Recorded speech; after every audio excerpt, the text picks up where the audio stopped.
Hey YouTube, welcome to Daily T-Tips. So in this video, we're going to talk about how to increase your credit score using the piggyback method. Now, let's say you're someone who has not established credit, or maybe you're someone who has had some credit problems. Now, I'm going to show you this method of how to use the piggyback method. It's really simple. Now, this is not new.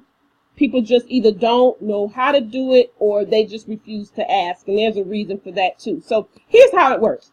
You may have a parent, a relative, or even a close friend who has established a credit file. In other words, they have good credit, they have a good utilization score, good payment history, no late payments, their credit age is at least 7+ years old.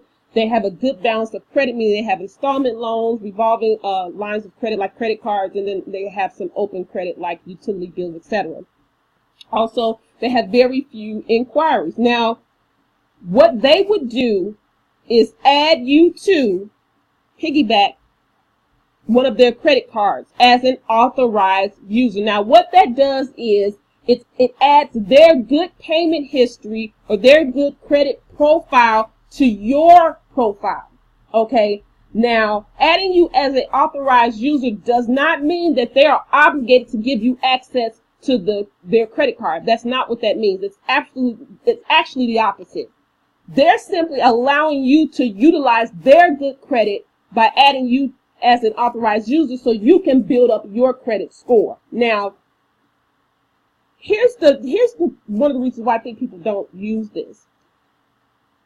Their good credit history affects your credit score, but your bad or non-credit history does not affect their score. Now, you should see an increase in your credit score within 15 to 45 days, and it could be sooner. It really depends on when the credit reporting agencies update your credit file. Some people have actually seen this happen instantly, and if the above option is not available to you for whatever reason, because some people do fear that because they don't understand how it works, and it's really simple.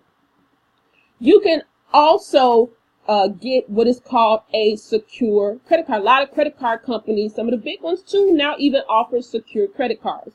Now, secure credit card will allow you, basically what will happen is you'll have to pay a deposit, and the deposit is usually the credit amount. So if it's a $200 deposit, it'll be a $200 limit. Some of them even double it. So if it's a $200 deposit, it'll be $400.